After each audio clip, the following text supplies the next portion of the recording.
저와 번갈아 교독하고 마지막 절 함께 읽겠습니다. 목이 곧고 마음과 귀에 할례를 받지 못한 사람들아, 너희도 너희 조상과 같이 항상 성령을 거스리는도다. 너희 조상들이 선지자들 중에 누구를 박해하지 아니하였느냐? 의인이 오시리라 예고한 자들을 그들이 죽였고, 이제 너희는 그 의인을 잡아준 자여 살인한 자가 되나니, 너희는 천사가 전한 율법을 바꿔도 지키지 아니하였도다 하니라. 그들이 이 말을 듣고 마음에 찔려 그를 향하여 이를 갈거늘 스데반이 성령 충만하여 하늘을 우러러 주목하여 하나님의 영광과 및 예수께서 하나님 우편에 서신 것을 보고 말하되 보라, 하늘이 열리고 인자가 하나님 우편에 서신 것을 보노라 한데, 그들이 큰 소리를 지르며 귀를 막고 일제히 그에게 달려들어 성 밖으로 내치고 돌로 칠세 증인들이 옷을 벗어 사울이라 하는 청년의 발 앞에 두니라. 그들이 돌로 스데반을 치니 스데반이 부르짖어 이르되 주 예수여 내 영혼을 받으시옵소서 하고 무릎을 꿇고 크게 불러 이르되 주여 이 죄를 그들에게 돌리지 마옵소서. 이 말을 하고 자니라. 아멘. 지난 본문에 대한 내용이 좀 깊은 내용이 있어서 지난 설교를 조금 더 좀 이야기하도록 하겠습니다. 이스라엘 민족이 그렇게도 숭상하고 신성하게 여기던 모세와 성전에 대한 잘못된 생각을 스데반이 언급함으로써 자신에 대한 그 죄에 대한 변론을 하였습니다. 인간에게는 보이지 않는 신을 믿는다는 것은 힘든 일입니다. 그래서 인간들은 무엇인가 보이는 것을 추구하고 그것을 신성화하는 겁니다. 다른 종교들은 그러한 것에 관대한 형상이나 어떤 조각상이나 이런 것들을 만드는 것을 굉장히 관대한 편이지만 성당도 그렇고 또 불교 가면 신들이나 형상들이 많잖아요. 그런 것들에 대해 관대한 편이지만 하나님은 절대 그런 것을 용납하지 않습니다. 신명기 4장 16절에서 18절입니다. 그리하여 스스로 부패하여 자기를 위해 어떤 형상대로든지 우상을 새겨 만들지 말라. 남자의 형상이든지 여자의 형상이든지 땅에 있는 어떤 짐승의 형상이든지 하늘을 나는 날개 가진 어떤 새의 형상이든지 땅에 기는 어떤 곤충의 형상이든지 땅 아래 물속에 있는 어떤 어족의 형상이든지 만들지 말라. 왜 하나님은 이렇게 형상을 만들지 말라고 하시는 걸까요? 왜냐하면 그것이 우상 숭배로 발전하기 때문입니다. 인간은 형상을 만들면 그것을 섬기려고 합니다. 물론 눈에 안 보이는 대상, 하나님, 영적인 존재를 믿는 것은 정말 어렵습니다. 근데 문제는 형상을 자기가 만들고 자기가 형상을 따르고 그 형상을 또 따르고 심해지면 자신의 것을 포기하면서까지 형상을 섬기기 때문입니다. 하나님은 우리를 하나님의 자녀로 창조하셔서 이 땅의 것을 누리고 다스리라고 하셨는데 오히려 자신의 만든 것에 종속되어 자신을 희생하니 얼마나 한심스러운 상황이겠습니까? 그래서 우리를 위해 형상을 만들지 말라고 합니다. 이 우상의 어떤 역사들을 보게 되면 나중에는 그 자기가 만든 신을 향해 자기 자식을 죽이는 일까지 이스라엘 역사에 있었던 것을 우리는 명심해야 합니다. 더 나아가 자기가 만든 형상을 믿으면서 자신은 제대로 믿고 있다고 착각합니다. 이 얼마나 아이러니한 상황입니까? 출애굽 때 이 모세가 시내산에서 하나님의 언약을 받으러 자리를 비운 그 사이에 시내산 밑에서는 이스라엘 백성들이 송아지상을 만들고 축제를 벌였는데 그들이 송아지상을 보면서 외친 것은 애굽에서 인도해낸 우리의 신이라고 말했다는 겁니다. 즉 그들은 다른 신을 부르짖은 것이 아니라 하나님을 송아지라 생각하며 부른 것입니다. 이해하기 쉽게 말해서 부처상을 보고 아브라함과 이삭과 야곱의 하나님이라 부른 것입니다. 우리는 하나님을 경배하고 찬양한 것이라고 그들에게 당신들이 우상 숭배를 했다, 그래서 벌을 받아야 한다 하면 왜요? 아닙니다. 우리는 하나님을 경배하고 찬양한 것이라고 말할 것입니다. 이런 경우가 의외로 우리의 삶에도 정말 많이 있습니다. 이 우상에 대해서는 다음번에 이 주제 설교를 해서 좀 깊게 한번 다뤄보도록 하겠습니다. 이스라엘 백성들에게 모세와 성전은 우상이 되어 버렸습니다. 그들은 모세를 숭상하며 모세의 율법을 문자적으로 적용하여 그 율법의 정신은 무시한 채 사람들을 통제하고 정죄했습니다.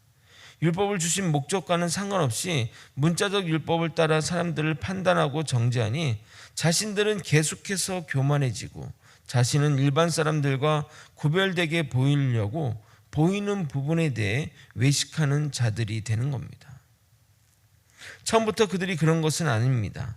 판단하는 위치에 있다 보니 자신들은 선에 거하고 저희들은 죄에 거하니까 그들과 구별하기 위해 선에 거해야 되는데, 선에 있으면 상관이 없는데 죄인된 인간이 그게 되겠습니까?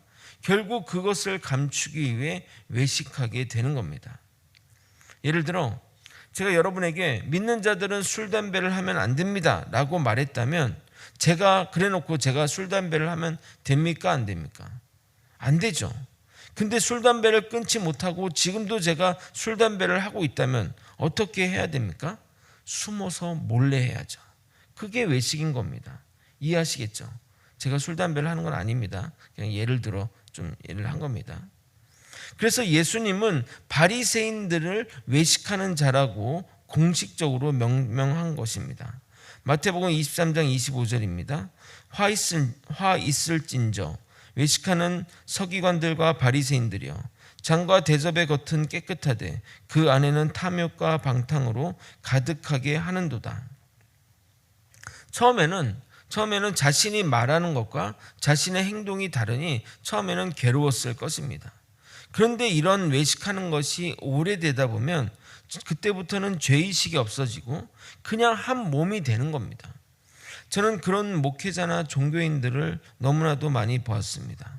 그렇게 되면, 그런 상태가 된다면, 그러니까 죄를 져도 뭐 나쁜 짓을 하는데도 아무런 양심의 가책이나 아무 것들이 없이 하게 된다면 그때는 믿음에서 떠난 것으로 보면 되는 것입니다. 디모데전서 4장 1절에서 2절입니다. 그러나 성령이 밝히 말씀하시기를 후일에 어떤 사람들이 믿음에서 떠나 미혹하는 영과 귀신의 가르침을 따르리라 하셨으니 자기 양심이 화인을 맞아서 외식함으로 거짓말하는 자들이라. 만약 여러분의 지도자나 목회자가 말과 다르게 죄를 행한다면 그것은 그것에 대한 죄책감이 없는 것이고 그 사람은 믿음에서 떠난 것입니다. 근데 뭐 사소한 거 예를 들어 나 오늘 점심에 짜장면 먹어야지 했는데 짬뽕 먹었다고 그 말과 다르지 않냐 이렇게 하시면 안 됩니다. 이스라엘 백성들에게 이 성전은 매우 많은 의미가 담겨 있는 매개체입니다. 신앙의 목적이자 민족과 신앙의 정체성이 되어버렸습니다. 성전을 정화하는 일은 민족의 독립운동과 하는 것과 같은 일이 되어버렸습니다. 그래서 성전이 어느새 우상이 되어버렸습니다. 그러나 성전은 건물일 뿐입니다. 성전은 인간을 위한 것이고 인간을 위해 만든 것입니다. 하나님이 거할 처소가 아닙니다. 만약 성전에 거하신다면 하나님이 성전에 거하신다면 아무도 성전에 들어가지 못할 것입니다. 이 성전의 잘못된 생각들을 스데반이 바르게 언급했지만 바른 말이 꼭 사람의 마음을 움직이는 것이 아님을 우리는 알아야 됩니다. 오늘은 스데반의 마지막 진술이자 그의 비극적인 죽음을 다루고 있습니다. 우리를 분노하게 하고 또 정신 못 차리게 하는 것은 거짓된 비방이나 날조된 거짓말이 아닙니다. 진실이 가장 강력합니다. 왜냐하면 진실을 피하려고 한다면 남을 속이는 동시에 나도 속여야 하기 때문입니다. 스데반을 통해 진실을 접하게 된 유대인들은 속일 수도 감출 수도 없었기에 극단적인 모습으로 나아갔습니다. 스데반이 말한 내용이 무엇인지 살펴보고 진실을 접한 그들이 보인 반응을 통해 인간이 얼마나 간악해질 수 있는지 깨닫는 시간이 되기를 예수님의 이름으로 소망합니다.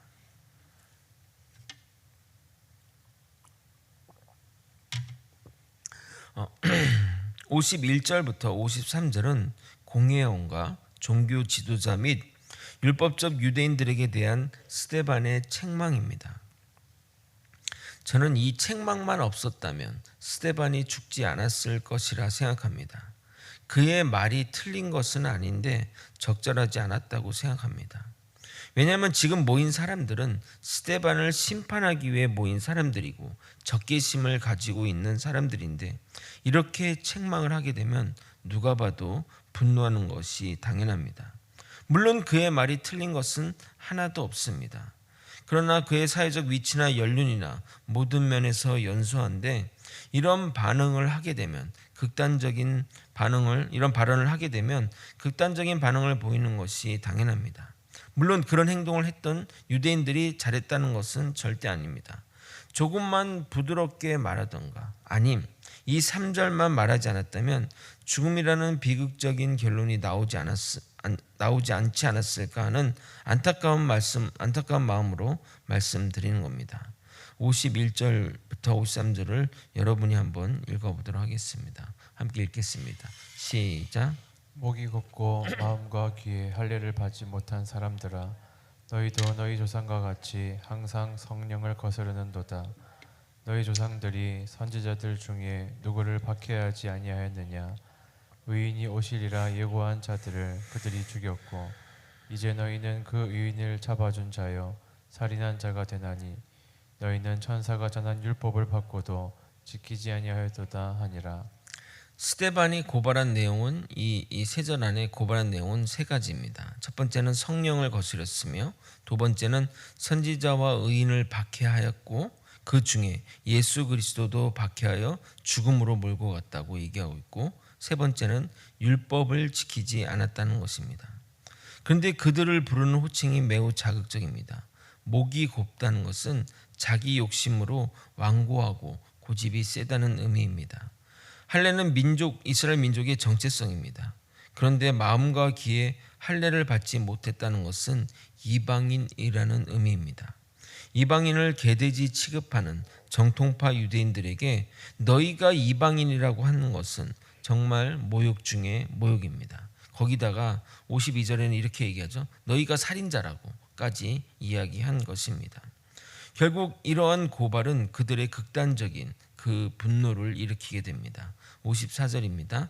그들이 이 말을 듣고 마음에 찔려 그를 향하여 이를 갈거늘. 이 성경에 기록된 어떤 설교본들은 대부분 내용이 축약본입니다. 그 내용을 다 기록한다면 한도 끝도 없기 때문입니다. 사도행전은 베드로의 설교, 사도 바울의 설교, 그리고 평신도로서는 스데반의 설교가 유일합니다.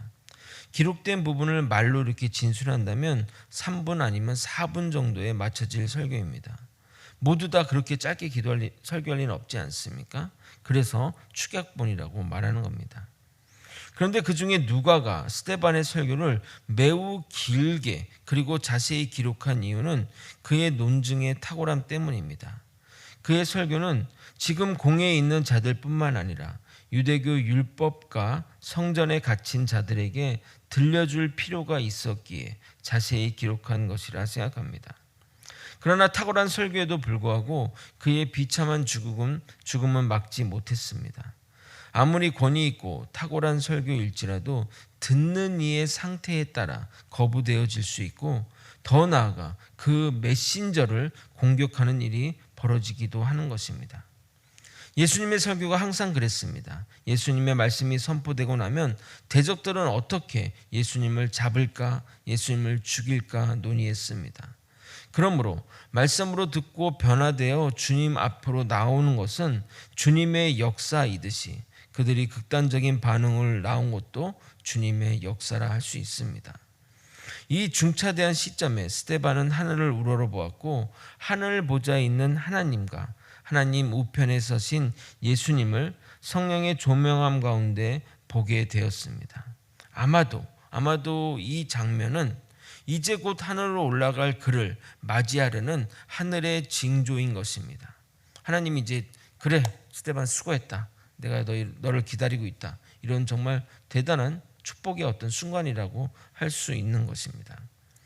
그가 자신이 본 것을 본대로 말하자 참을 수 없었던 사람들은 그에게 달려들어 그를 성 밖으로 나아가 돌로 치게 되는 겁니다.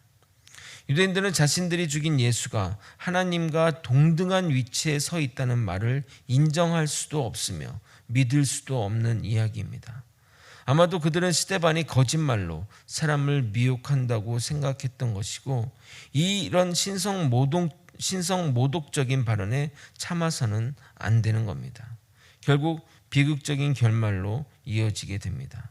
55절에서 58절을 읽어드리도록 하겠습니다. 스데반이 성령 충만하여 하늘을 우러러 주목하여 하나님의 영광과 및 예수께서 하나님 우편에 서신 것을 보고 말하되 보라 하늘이 열리고 인자가 하나님 우편에 서신 것을 보노라 한데 그들이 큰 소리를 지르며 귀를 막고 일제히 그에게 달려들어 성 밖으로 내치고 돌로 칠세 증인들이 옷을 벗어 사울이라 하는 청년의 발 앞에 두니라. 그런데 58절에 보게 되면 유대인들이 하는 일 가운데 특이한 행동을 하는 것을 보게 됩니다. 증인들이 옷을 벗어 또 사울의 발 앞에 두는 겁니다. 물론 이 증인들은 매수된 거짓 증인들입니다. 이것에 대해서 다양한 해석이 존재합니다. 유대 문헌에 따르게 되면 옷을 벗는 이유는 증인들이 돌로 치기 편하게 겉옷을 벗음으로써 활동의 자유를 주기 위해 벗었다고 합니다. 그 당시 이런 투석형 사형의 집행은 증인들이 먼저 돌로 죄인의 몸과 가슴에게 던지고 나서 주위에 있던 사람들이 돌을 집단적으로 던졌기에 그 행동을 편하게 하기 위해서 그랬다고 기록되어 있습니다. 그럼 왜 그들은 그 여러 가지 그 옷을 왜 하필 사울의 발 앞에 두었을까요? 첫 번째 의견은 그들이 겉옷을 사울에게 벗은 이유는 가말리엘 출신의 유력한 자인 사울을 증인으로 확보하기 위해서입니다. 나중에 자신들의 어떤 불법적인 그런 죽음에 대해 책임 회피용으로 말입니다. 두 번째 의견은 이 사형 집행이 사울의 주도로 이루어지는데 증인들이 돌로 죄인을 치기 전에 자신들은 이 죽음에 아무 연관이 없다는 의미로 거짓된 증인이니까 옷을 벗어 사울에게 주었다는 의미입니다. 즉 거짓 증인을 매수한 자가 사울이라는 의미입니다. 어떤 의견을 취한다 할지라도 스데반의 죽음에 사울은 깊이 관련되어 있습니다. 그런 자가 나중에는 예수님의 복음을 전하기 위해 나선다는 것이 정말 기적 중에 기적 아니겠습니까? 찬송가 305장 나 같은 죄인 살리신의 작사가 존 뉴턴은 젊은 시절 노예를 팔아서 노예로 돈을 벌던 노예 상인이자 선장이었습니다. 그런 자가 예수를 만나고 나서 자신이 했던 행동들을 뉘우치면서 노예 해방을 위해 싸우는 신부가 되었고 그리고 지난 날을 생각하며 간증적인 고백을 담아 전통적인 멜로디에 가사를 붙여 만든 노래가 Amazing Grace, 나 같은 죄인 살리신입니다. 주님을 만나야만 이렇게 놀라운 변화가 일어나게 되는 겁니다. 스데반은 죽어가면서 먼저 주님께 자기의 영혼을 맡기면서 자신들을 죽이는 자들을 용서하게 됩니다. 그의 기도는 예수님의 기도이자 원수를 사랑하라는 예수님의 말씀을 실천하는 고백이자 성령 충만한 자의 고백인 것입니다. 59절에서 60절 여러분이 한번 같이 읽도록 하겠습니다. 함께 읽겠습니다. 시작. 그들이 돌로 스데반을 치니 스데반이 부르짖어 이르되 주 예수여 내 영혼을 받으시옵소서 하고 무릎을 꿇고 크게 불러 이르되 주여 이 죄를 그들에게 돌리지 마옵소서 이 말을 하고 자니라.